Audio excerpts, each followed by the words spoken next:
भाइयों को नमस्कार। आज का हमारा विचारणीय विषय है बढ़ती अश्लीलता। भारतीय समाज में अश्लीलता का जो प्रभाव अश्लीलता है वो निरंतर बढ़ती जा रही है। अश्लीलता का जब हम जिक्र करेंगे तो पहले तो यही डेफिनेशन आ जाएगी कि क्या अश्लील है। इसकी व्याख्या पे लोग उलझ जाएंगे। फिर ये बात आएगी कि भारतीय संस्कृति में तो खजुराहो जैसे मंदिर भी है, ऐसी बात भी करेंगे लोग। लेकिन अश्लीलता वो है जो शालीनता के दायरे में नहीं है और सार्वजनिक तौर पे भोंडा और अश्लील प्रदर्शन जो मतलब हमारी युवा पीढ़ी, बच्चों और परिवार के अन्य जनों की जो नाते रिश्ते हैं, जो संबंध हैं, जो मर्यादा है, उनको भंग करने वाली एक्टिविटी या कोई बातचीत। तो ये जो है ये निरंतर बढ़ती जा रही है। भारत में फिल्में जब से आई, पहले तो हरीशचंद्र के ऊपर, सत्यवादी हरीशचंद्र पर जैसी फिल्में बनती थी, लोक कथानकों पर बनती थी और जिसका कोई उद्देश्य पूर्ण होती थी, समाज को कोई शिक्षा देना चाहती थी।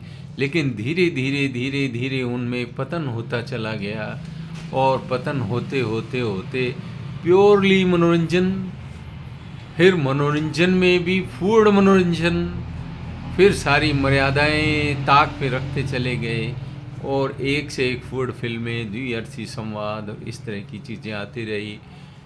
भद्दे भद्दे गाने, बेकार के डांस, जिसके अंदर फिजिकल एक्सरसाइज ज़्यादा है, फिजिक ज़्यादा इन्वॉल्व है, भाव और विचार, ऐसी चीज़ें उससे गायब होती चली गई और परंपराओं का हवाला, वार त्योहारों का ऐसा जो आया करता था।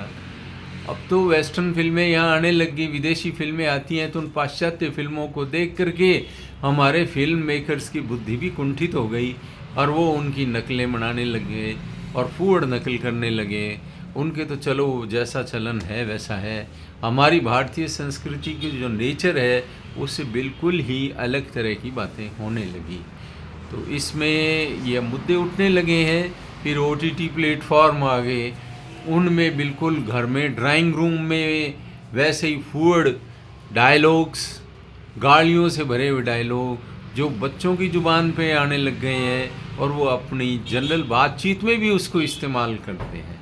फिर ये स्टैंड अप कॉमेडियन, उनके पास कोई कॉमेडी, हेल्दी कॉमेडी, पूरे समाज के सब तबकों को शामिल करते हुए जो स्वस्थ कॉमेडी होती है, जिसमें क्रिएटिविटी इन्वॉल्व रहती है ज़्यादा से ज़्यादा, वो तो उनके पास रहा नहीं। और वो वाहियात बातें, वही अश्लीलता और फूहड़पन उन्होंने भी बिखेरना शुरू कर दिया। फिर ये सोशल मीडिया, हम देखते हैं यूट्यूब पे ऐसे ऐसे चैनल हैं, ऐसी ऐसी शॉर्ट्स आते हैं, रील्स आती हैं, जिसके अंदर व्यूअरशिप की होड़ मची रहती है। लोग ज़्यादा से ज़्यादा सब्सक्राइब करें, लोगों के धन कमाने की वो भी बड़ी भारी लालसा रहती है, जिसके लिए कोई भी समझौता, कोई भी स्तर वो अख्तियार करते हैं। पुराने ग्रंथों का भी हवाला देंगे। अरे ग्रंथों का, ऐसे तो एजुकेशन भी होता है, एक एजुकेशन का भी एक ढंग होता है। ये कोई तरीका थोड़ा ही है कि आप जो है सड़कों पे, बाज़ारों में, फिल्मों में, OTT प्लेटफॉर्म में, घर में कोई मतलब कोई समझ ही नहीं है कहाँ क्या बात करनी चाहिए, क्या मर्यादित भाषा होनी चाहिए। ये फूहड़ता और अश्लीलता समाज को पता नहीं कहाँ लेके जाएगी। और इसमें यदि हम उत्तरदायी माने तो कौन उत्तरदायी है, समाज या सरकार? मेरे व्यक्तिगत तौर पे मैं पहला उत्तरदायी तो समाज का मानता हूँ। यदि कोई फूड फिल्म आती है तो उसको प्रमोट न किया जाए, उसे देखना, उसको प्रशंसित करना, ये उसको प्रोत्साहित करना ही है। इसी प्रकार सोशल मीडिया पे, OTT प्लेटफॉर्म पे ये कॉमेडी आती है, स्टैंड अप कॉमेडी वगैरह, ये हम देखते हैं तभी तो उनको प्रोत्साहन मिलता है। यदि हम नहीं देखें तो फिर ये कैसे प्रोत्साहित होंगे? इसी प्रकार जो सरकार है, अब सरकार की ड्यूटी में दूसरे नंबर पे मानता हूँ। समाज यदि जागरूक है तो कोई भी ऐसा मुद्दा आता है, कोई रणवीर अल्लाहाबादिया जैसा कोई फालतू की बातें करते हैं। ये 5-4 बच्चे मिलके 4-5 बच्चों ने मिलके बात की, उसमें एक लेडी भी बैठी थी।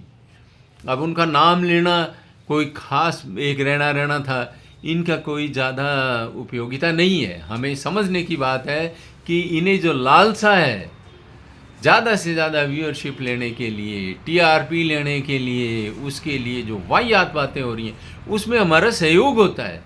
तो पहली जिम्मेदारी मैं समाज की मानता हूँ, फिर मैं सरकार की भी मानता हूँ। समाज जागरूक होगा तो सरकार को भी दबा लेगा। आजकल ये डेमोक्रेटिक सरकारें चाहे वैसे तो नाटक करती हैं और बिना दबाव के ये काम नहीं करती। समाज जागरूक हो तो सरकार भी दब जाती है और सरकार को भी एक्शंस लेने पड़ते हैं। जैसे उन रणवीर अल्लाहाबादिया के खिलाफ एफआईआर होगी और इस पूरी टीम के खिलाफ एफआईआर हुई है। यदि सरकार चाहे तो उनका जो लोभ था व्यूअरशिप का उसको ही ख़त्म करवा दे। कभी ठीक है इनका चैनल ही आप बैन कर दो, यूट्यूब के ऊपर दबाव डाला जा सकता है कि भैया आप ये क्या, अभिव्यक्ति की स्वतंत्रता का मतलब वाहियात होना है क्या? अभिव्यक्ति की स्वतंत्रता मतलब ये है कपड़े उतार करके सड़कों पे घूमने लग जाओ, ये क्या बात हुई? तो सरकार इस तरह के दबाव डाल के सोशल मीडिया में रिफॉर्म करवा सकती है, कानून बना सकती है, पुलिस वगैरह की कार्रवाई कर सकती है। पर पुलिस सरकार तभी काम करती है जब समाज दबाव डालता है, समाज की अपनी नैतिकता की समझ होती है, उसके अनुसार उन्हें दबाव डालना चाहिए, सरकार को मजबूर कर देना चाहिए। आपने सुना, बहुत बहुत धन्यवाद। पसंद आए तो लाइक, शेयर और सब्सक्राइब कर देना। और आप लोगों के भी कोई अपने विचार हों तो कमेंट के माध्यम से बताने का भी कष्ट करें। पुनः पुनः धन्यवाद।